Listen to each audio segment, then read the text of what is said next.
Hola, ¿qué tal? Pues tenemos otra vez la oportunidad de preparar ya el cierre de nuestro año litúrgico con este último discurso que es conocido como el juicio final entre las ovejas y los cabritos. Es el último discurso con el cual la Iglesia cierra este año litúrgico y con la fiesta de Cristo Rey y se prepara para el nuevo año litúrgico que va a ser la lectura de Marcos, iniciando con este periodo tan hermoso de Adviento. Pero vamos a escuchar nuestro Evangelio. Con la mirada siempre en Dios y nuestro corazón siempre puesto en su amor, vamos a hacer la señal de la cruz y así iniciamos esta lectura cuidadosa, atenta de la palabra en el capítulo 25 de San Mateo, del versículo 31 al 46. En el nombre del Padre, y del Hijo, y del Espíritu Santo. Amén. Le damos lectura, capítulo 25, versículo 31. Cuando el Hijo del Hombre venga en su gloria rodeado de todos los ángeles, se sentará en su trono glorioso. Todas las naciones serán reunidas en su presencia, y Él separará a unos de otros, como el pastor separa las ovejas de los cabritos. Y pondrá a aquellas a su derecha y a estos a la izquierda. Entonces el rey dirá a los que tengan a su derecha: vengan benditos de mi Padre, y reciban en herencia el reino que les fue preparado desde el comienzo del mundo. Porque tuve hambre y ustedes me dieron de beber. Tuve sed y me dieron de beber. Estaba de paso y me alojaron. Desnudo y me vistieron. Enfermo y me visitaron. Preso y me vinieron a ver. Los justos le responderán: Señor, ¿cuándo te vimos hambriento y te dimos de comer? Sediento y te dimos de beber. ¿Cuándo te vimos de paso y te alojamos? Desnudo y te vestimos. ¿Cuándo te vimos enfermo o preso y fuimos a verte? Y el rey les responderá: les aseguro que cada vez que lo hicieron con el más pequeño de mis hermanos, lo hicieron conmigo. Luego dirá a los de la izquierda: aléjense de mí, malditos. Vayan al fuego eterno que fue preparado para el diablo y sus ángeles. Porque tuve hambre y ustedes no me dieron de comer. Tuve sed y no me dieron de beber. Estaba de paso y no me alojaron. Desnudo y no me vistieron. Enfermo y preso y no me visitaron. Estos a su vez le preguntarán: Señor, ¿cuándo te vimos hambriento o sediento, de paso o desnudo, enfermo o preso, y no te hemos socorrido? Y él les responderá: les aseguro que cada vez que no lo hicieron con el más pequeño de mis hermanos, tampoco lo hicieron conmigo. Estos irán al castigo eterno y los justos a la vida eterna. Bien, esta es la lectura que nos estará ocupando este último domingo del tiempo ordinario del ciclo A en la lectura semicontinua del Evangelio de San Mateo.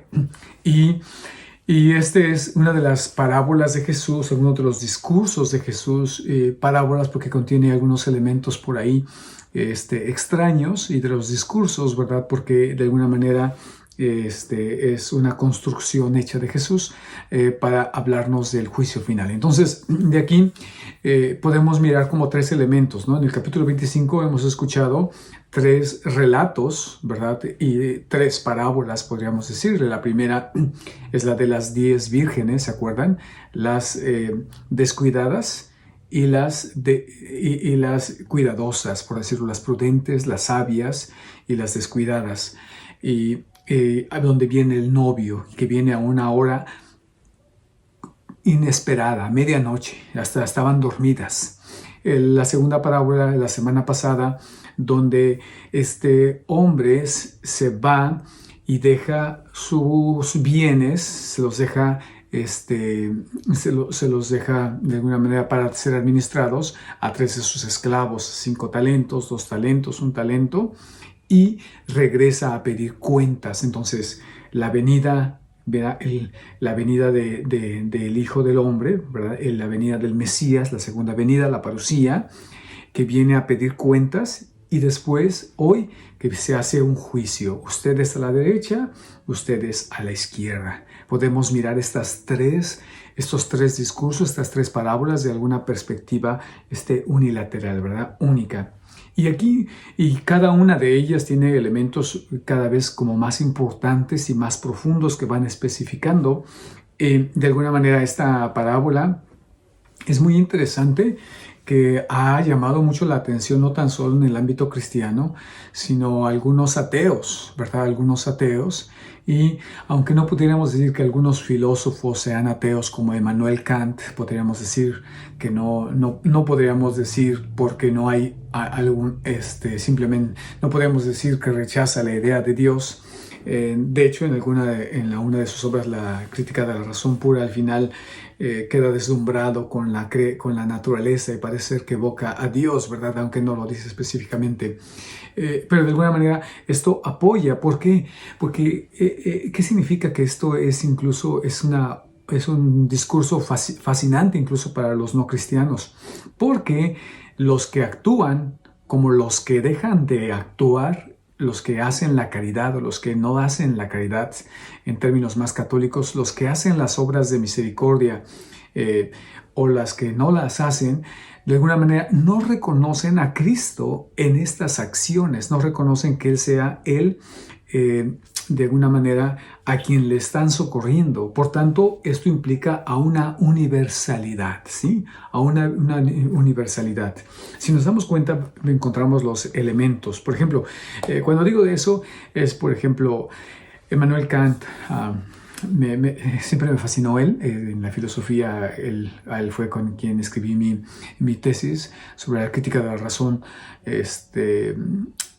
moral, no de la razón práctica, crítica de la razón práctica. Y él decía que no necesitamos, él le llamaba a un imperativo categórico. Es decir, un imperativo categórico es aquella preposición aquella acción a la cual todo el mundo estamos llamados, ¿verdad? Y que es necesaria, en la cual solamente es por producto de la razón y no por una imposición divina, ¿no? Entonces, de aquí ya vemos el lenguaje de Immanuel Kant, que tenía algunos problemas con la autoridad divina como un agente externo. Y se perdió toda esta parte del Antiguo Testamento, especialmente de Ezequiel y Jeremías, cuando habla de que escribirá la ley en nuestro corazón, ¿verdad? Que brotará de nuestro mismo interior ese quehacer. Se perdió esa parte. Sin embargo, y él era hijo de un pastor protestante, ¿verdad? De Immanuel Kant. Pero de alguna manera la parcialización de los textos no alcanzó a ver eso. Pero sí intuía que debería de haber algo con lo cual, no como algo externo, sino como simplemente una deducción de la razón por la cual nosotros debemos de actuar de una manera ética, de una manera correcta ante los hermanos.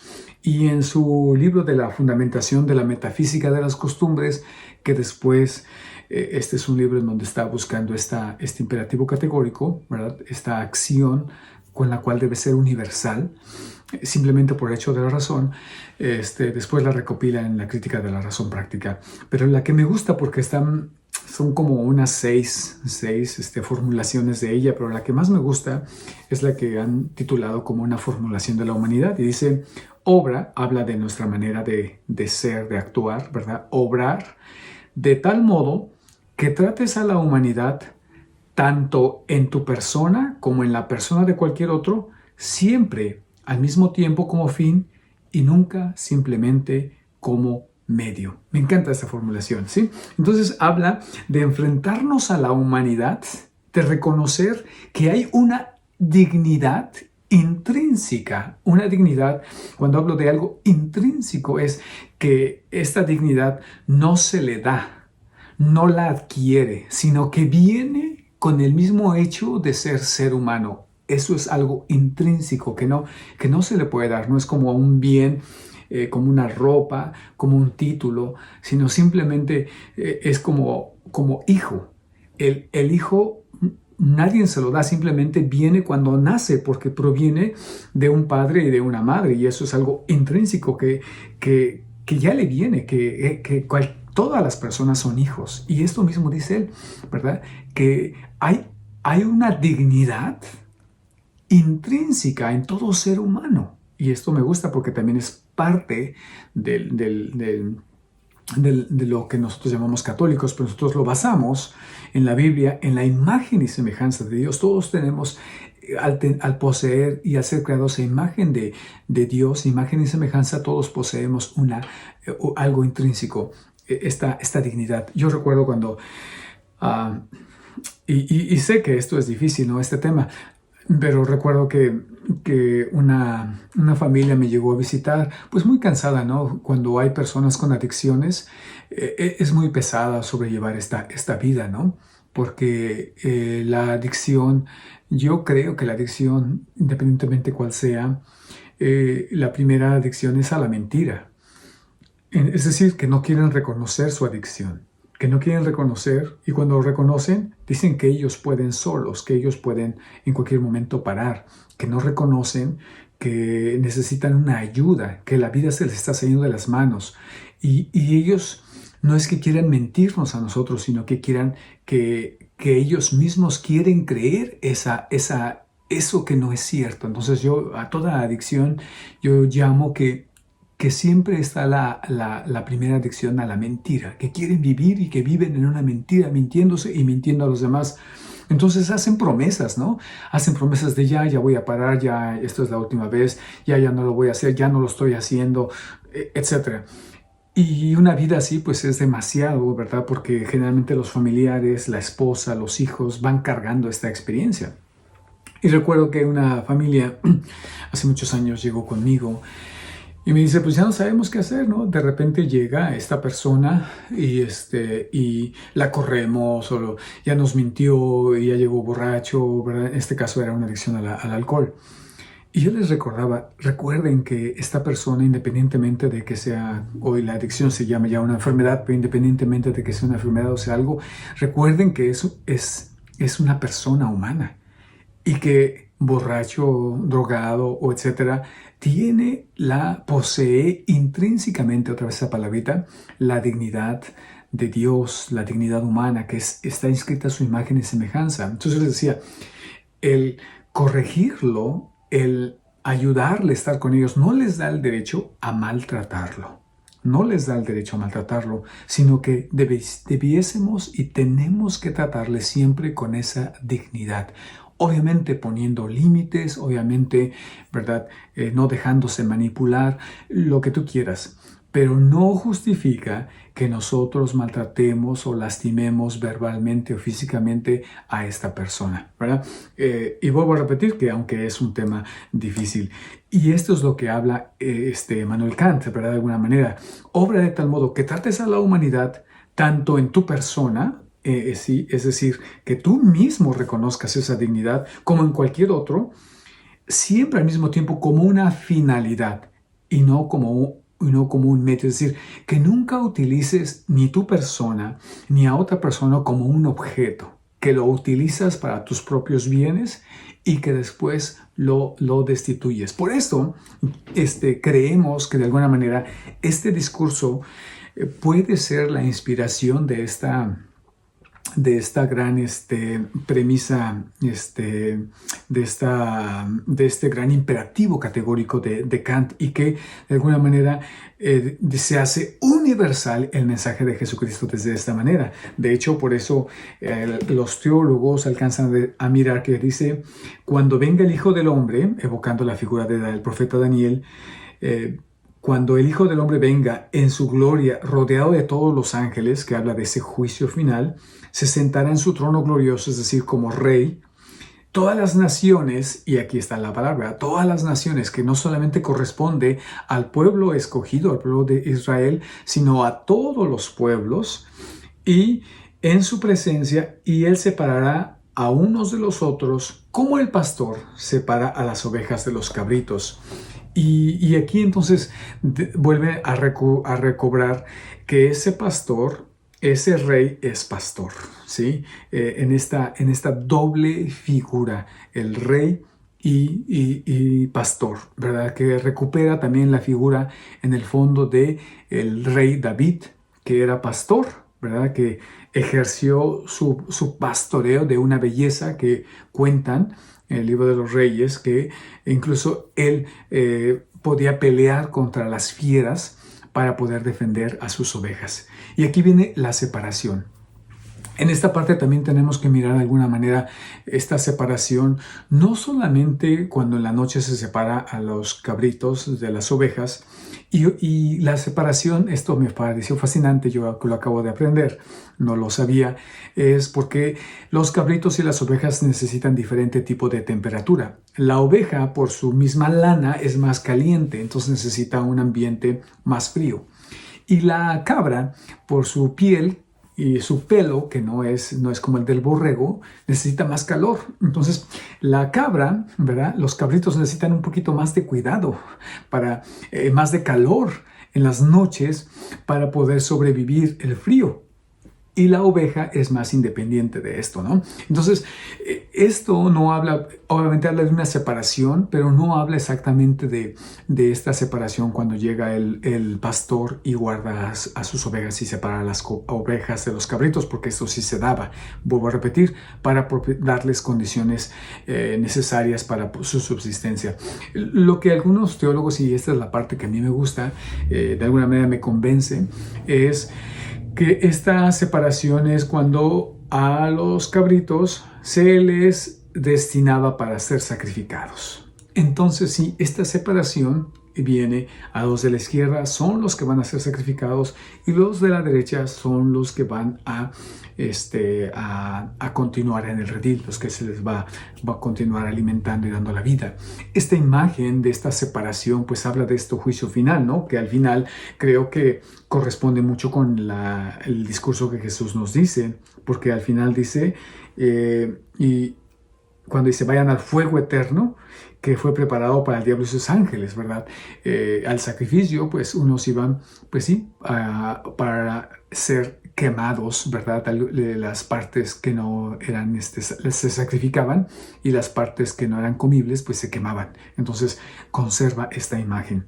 Quisiera, aunque es una imagen, que es un pasaje muy hermoso y muy bonito, quisiera pues recordar que aquí, especialmente desde la tradición de la iglesia de Santo Tomás de Aquino, él, a partir de este texto y a partir de Hebreos capítulo 13, me parece que el versículo 3, y de Isaías capítulo 58, versículos 6 y 7, Santo Tomás toma estos tres pasajes y los condensa, y entonces Santo Tomás ofrece la doctrina de las obras de misericordia corporales y espirituales. Y entonces recuerda que son 7 y 7 las corporales que hemos escuchado especialmente en este discurso, y que a lo largo de Mateo le va diciendo esas las instrucciones que les va diciendo a sus apóstoles, las encontramos aquí recopiladas, ¿verdad?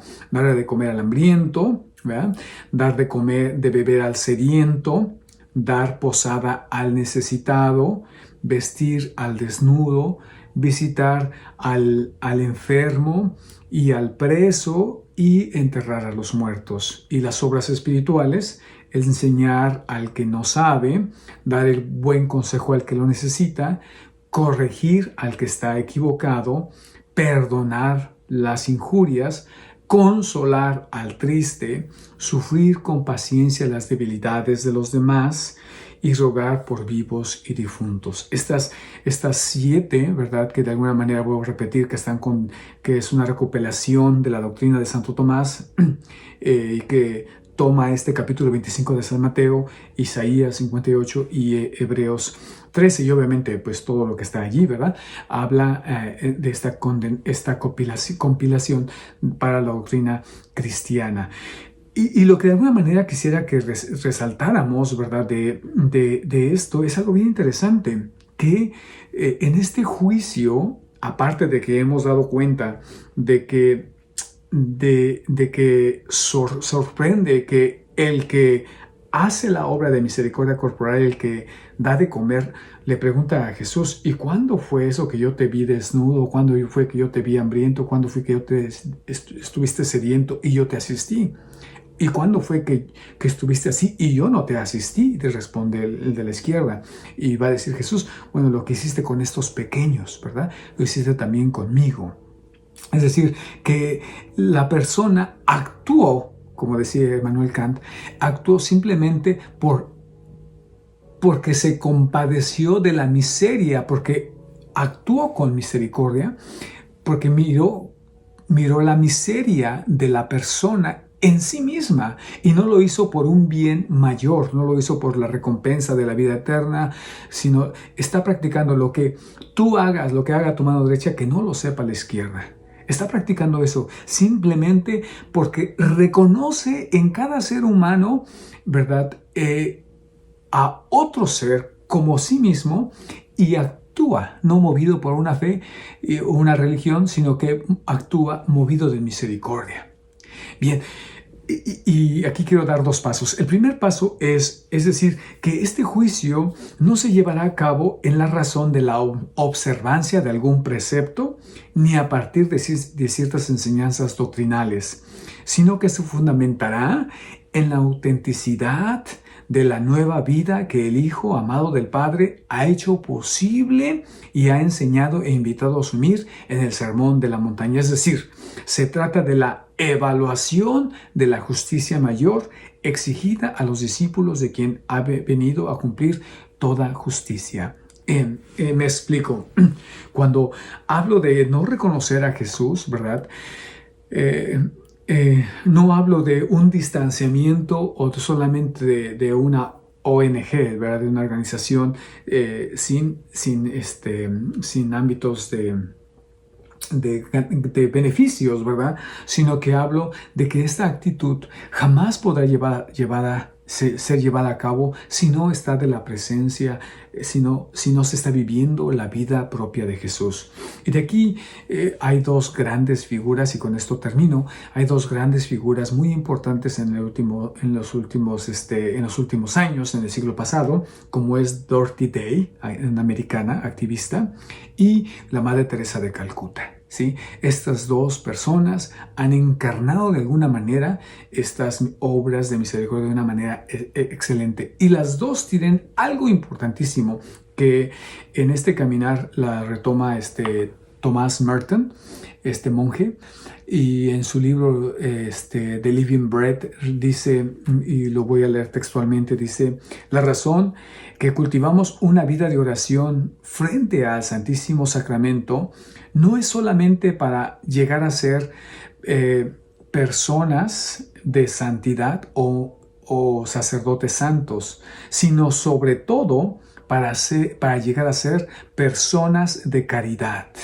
¿sí? Forjadores de paz en el mundo y mediadores entre Dios y los hombres, instrumentos del sacerdocio de nuestro Señor Jesucristo. Es un libro que está dirigido especialmente a los sacerdotes, en donde, retomando la doctrina y especialmente el testimonio de Fulton Sheen, del obispo, pide que el sacerdote, y la doctrina el Papa Pío XII, en una exhortación apostólica muy bonita que por aquí estaba yo leyendo, se llama Menti Nostre, el Papa Pío XII recomienda que el sacerdote todos los días pase mucho tiempo frente a Jesús sacramentado.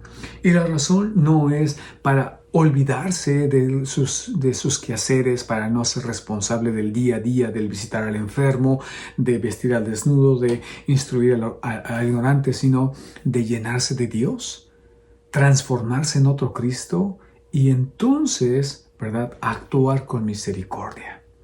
Y de aquí otra vez viene la respuesta, Señor, Señor. Y se vuelve a concluir. No actuaste, enterraste, no estuviste prevenido. Estoy poniendo las tres parábolas anteriores, ¿no? Enterraste en la parábola de los talentos. No estabas prevenido con lo del aceite. No actuaste. ¿Sí? Está el pecado de no actuar, de omisión. El pecado de omisión. Solamente una vida profundamente en Cristo es aquella que nos puede mirar a los demás con misericordia. Y esto es clave, hermanos. Dice también en la Mente Nostre que no hay más peligro, no hay peligro más grande que visitar al Santísimo Sacramento, recibir los sacramentos y celebrar la Santa Eucaristía con rutina, que solamente sin estar preparados y sin recibir los dones y sin prepararnos para que Dios pueda actuar en ese momento concreto, continuo. Yo creo que esto es importante, ¿no? Y con esto concluyo, que creo que dije 2 veces.